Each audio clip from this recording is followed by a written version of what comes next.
2023년 6월 27일 화요일 아침입니다. 오늘도 말씀과 동행하며 예수 그리스도의 제자답게 주고 또 주며 살아가는 푸른나무 교회 성도님들이 되시기를 바랍니다. 먼저 찬양 선한 능력으로 함께 부르신 후에 말씀 나누도록 하겠습니다.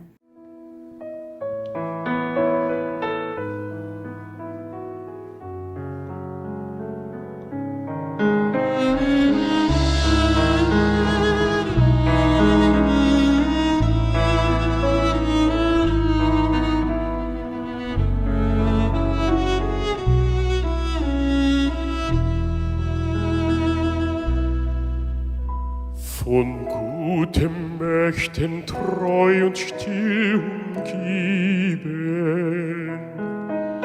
behütet und getröstet wunderbar.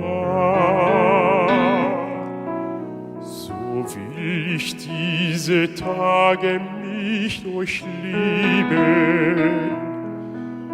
und mit euch gehen in ein neues Jahr.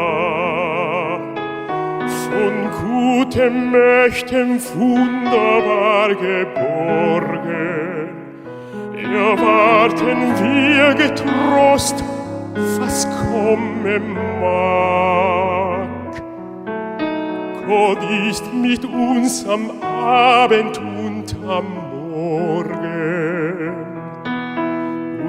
ganz gewiss an jedem neuen Tag.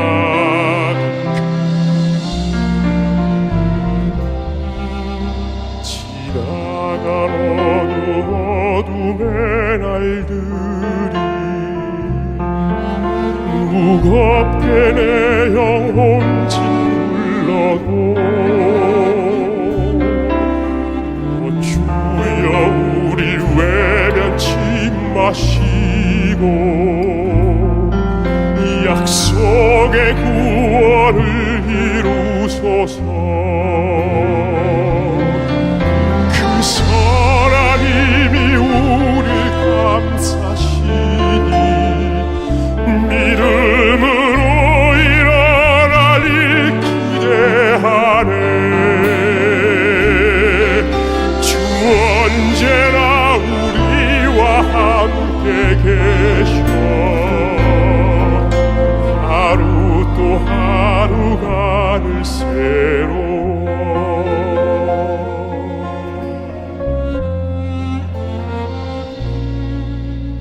주께서 밝히신 작은 촛불이 어둠을 헤치고 타오르네. 그 빛에 우리 모두 하나 되어 온 누리에 비추게 하소서. 그 선한 힘이 우릴 감싸시니 믿음으로 일어나길 기대하네. 주 언제나 우리와 함께 계셔.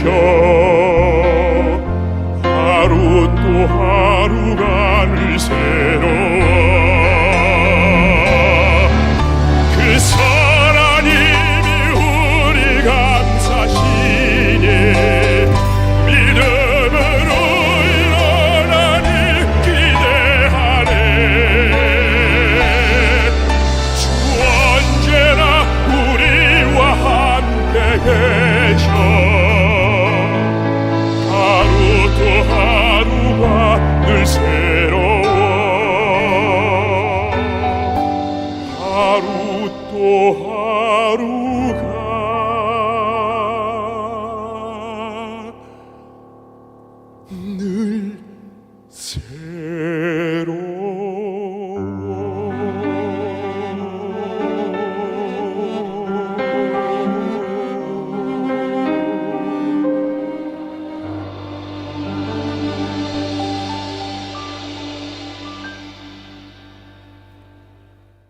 아멘.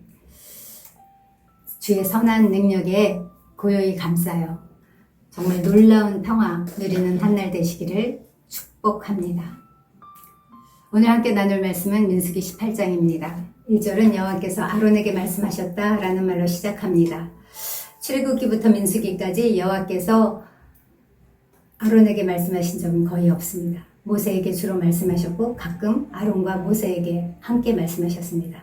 그런데 오늘 본문인 18장에는 1절, 8절, 20절 무려 3번이나 아론에게 직접 말씀하십니다. 무슨 일일까요? 성경은 항상 전후 맥락 안에서 읽고 해석해야 합니다. 16, 17, 18장은 하나로 연결되어 있는 반역 시리즈라고 할 수 있습니다. 16장에는 레위의 후손이었던 고라가 이스라엘의 지도자 250명과 합세해서 모세의 권위와 아론의 제사장 직분에 반기를 든 사건이 기록되어 있습니다. 그리고 그들은 제사장의 직분을 함부로 넘보았던 그 죄로 인해서 하나님께 심판을 받아 다 죽었습니다. 그리고 17장에는 하나님께서 이스라엘 12지파의 지도자들에게 지팡이를 가져오라 하시고는 유독 아론의 지팡이에만 꽃이 피고 열매가 맺게 하셔서 아론만이 이스라엘을 대표하는 지도자라는 것을 공개적으로 입증해 주셨습니다. 이스라엘이 다시는 아론의 권위에 도전하지 못하게 하신 것이죠. 그리고 지금 18장 이스라엘 전체 공동체 앞에서 아론에게 직접 다시 말씀하십니다. 아론의 권위를 다시 한번 인정하시고 높여주시는 것입니다. 사랑하는 성도 여러분, 혹시 지금 내 삶의 자리에 내가 이해할 수 없고 감당할 수 없는 비난과 공격, 모함을 받는 일이 있으십니까? 그때에 사람을 상대로 싸우거나 변명하지 마십시오. 하나님이 그분의 방법으로 갚아주시고 높여주실 것을 믿고 다만 그분께 바짝 붙어 있으시기 바랍니다.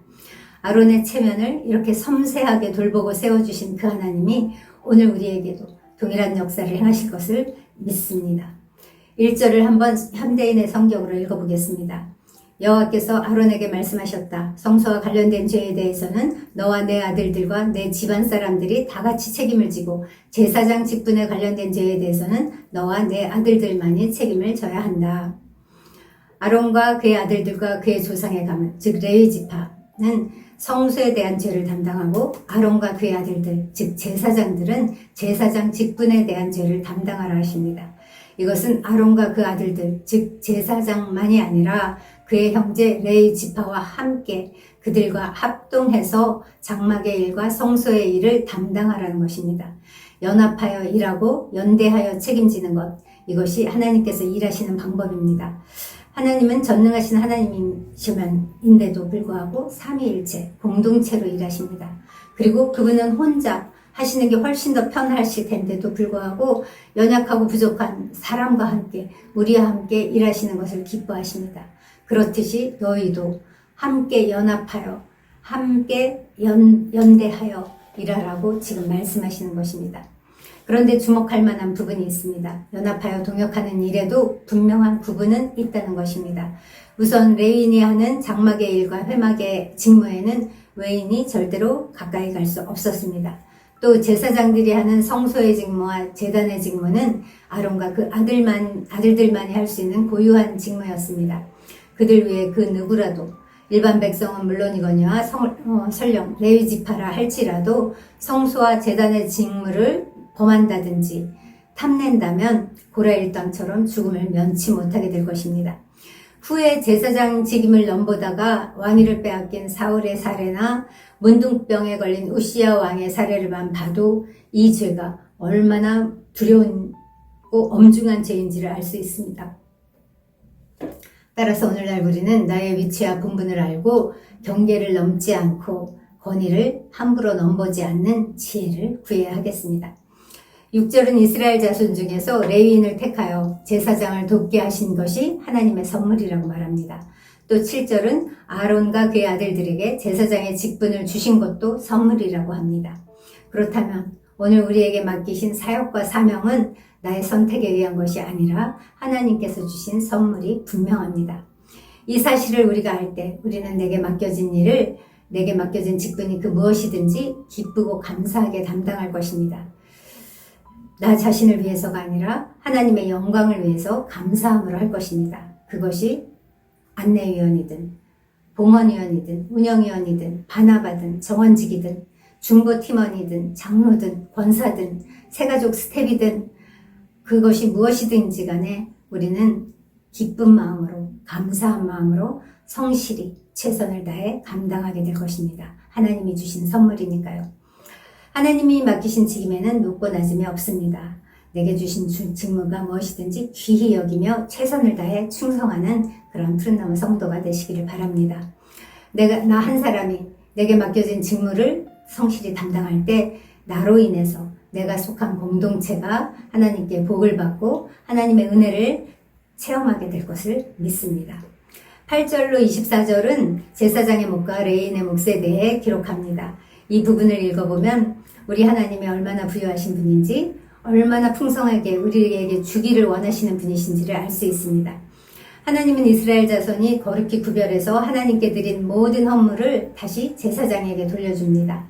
하나님은 제사장들을 성막에서 평생 봉사하라 명하셨고 그에 대한 대가로 그들에게 평생의 보수로 당신께 바쳐진 예물을 도로 돌려주시는 것입니다.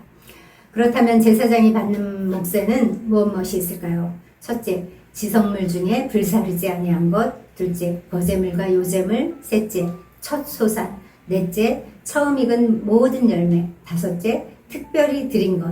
그리고 여섯째, 처음 태어난 사람이나 짐승입니다. 와, 듣기만 해도 얼마나 풍성한지 배가 불러오지 않습니까? 그런데 많은 그리스도인들은 하나님에 대해 오해하는 부분이 있습니다. 하나님은 언제나 내게 풍성히 부어주실까? 하나님은 후히되어 차고 넘치게 주신다고 하시더니 왜 늘 딱 필요한 만큼만 감질나게 겨우겨우 주시는 것일까? 하면서 우리는 하나님을 인색하신 분으로 생각하곤 합니다. 과연 그런 분일까요? 이렇게 우리의 그 불안한 마음을 위로라도 하듯이 알고 계시기라도 하는 것처럼 하나님께서 당신의 명예를 걸고 언약을 해주십니다. 19절입니다. 이스라엘 자손이 여호와께 거제로 드리는 모든 성물은 내가 영원한 몫의 음식으로 너와 내 자녀에게 주노니 이는 여호와 앞에 너와 내 후손에게 영원한 소금 언약이니라. 소금 언약이란 고대 근동에서 통용되던 언약의 증표였습니다. 고대 유목민들은 어떤 계약을 체결할 때 계약 당사자 쌍방이 손가락으로 소금을 함께 찍어 먹는 풍습이 있었다고 합니다. 그렇게 함으로써 변치 않는 소금처럼 이 피차의 이 언약을 굳게 지키자는 결의를 했던 것이죠. 하나님이 당신의 언약을 소금 언약이라고 하신 것은 이 약속을, 지금 주신 이 약속, 너와 내 자손들에게 영원히 음식을 주겠다, 끊이지 않고 주겠다 하신 이것을 내가 반드시 신실하게 지키겠다는 뜻입니다. 그렇습니다. 우리를 향한 하나님의 구원의 언약, 사랑의 언약, 때를 따라 꼴을 먹이시는 이 공급의 언약은 결코 변하지 않습니다. 그런데도 우리는 염려를 내려놓지 못하고 또 염려합니다. 아마 아론도 그랬던 것 같습니다. 20절입니다. 너는 이스라엘 자손 땅에 기업도 없겠고 그들 중에 아무 분깃도 없을 것이나 내가 이스라엘 자손 중에 내 분깃이요 내 기업이니라. 이 어떠한 보장입니까? 마치 아론에게 아론아 너는 먹고 사는 일로 염려하지 않아도 된다. 내가 바로 너의 재산이다. 내가 택하고 부르신 내 백성의 필요를 다 알 뿐 아니라 능히 넉넉히 책임지는 내 하나님 여호와란다 라고 말씀하시는 것 같지 않습니까? 이 말씀을 선포하기 원합니다. 특별히 지금 재정행의 어려운 가운데 있는 지체들은 하나님이 나의 분깃이시다. 하나님이 나의 기업이시다. 하나님이 나의 재산이시다 라고 크게 선포하면 좋겠습니다. 여호와께서 친히 우리의 분깃이 되시고 기업이 되시고 재산이 되시는데 더 무엇이 부족하겠습니까? 여호와를 자기의 목자로 삼은 백성은 아무 부족함이 없습니다. 제사장들에게 이렇게 풍성히 주셨다면 그럼 레위인들에게는 무엇을 주셨을까요? 그들도 제사장들처럼 땅에 기업이나 분깃이 없었습니다. 하나님은 그들에게 이스라엘 백성의 11조를 주셨습니다. 그러면 그 레위인들은 소득으로 받은 이 이스라엘 백성의 11조의 11조를 또 하나님께 거제로 바쳤습니다. 이는 11조에는 예외가 없다는 사실을 보여줍니다. 비록 성막에 봉사를 하는 이 레위인들이라 할지라도 11조를 드림으로써 그들 역시 다른 이스라엘 지파와 마찬가지로 하나님을 섬기며 경배하는 백성이라는 것을 스스로 입증했던 것이죠. 레위인이 하나님께 거제로 드린 이 11조의 11조는 다시금 제사장에게로 돌려졌습니다. 사랑하는 성도 여러분, 여기 선하고 아름다운 순환이 나옵니다. 공급의 사이클이라고 할 수 있습니다. 우선 하나님은 백성들의 필요를 공급하십니다. 백성들은 그것에 감사해서 감사의 잼을, 즉 11조를 레위인들에게 돌립니다. 그러면 레위인은 그 받은 감사의 제물 중에 가장 아름다운 것, 즉 11조의 11조를 다시 제사장에게로 돌립니다. 그리고 제사장은 백성을 위해 헌신합니다.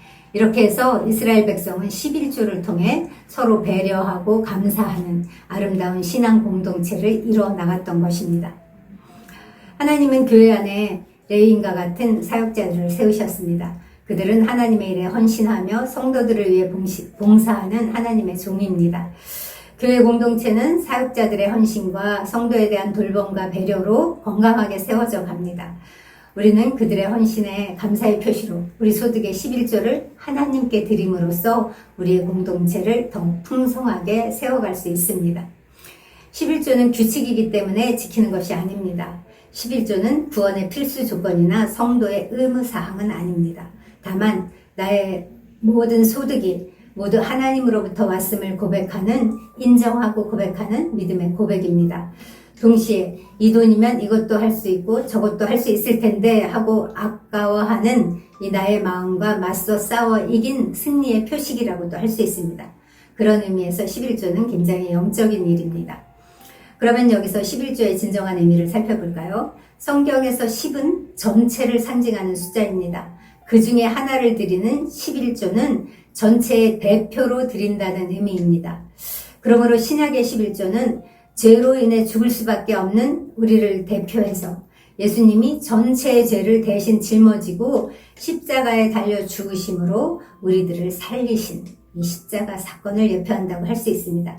즉 그리스도가 진정한 의미의 11조가 되신 것입니다.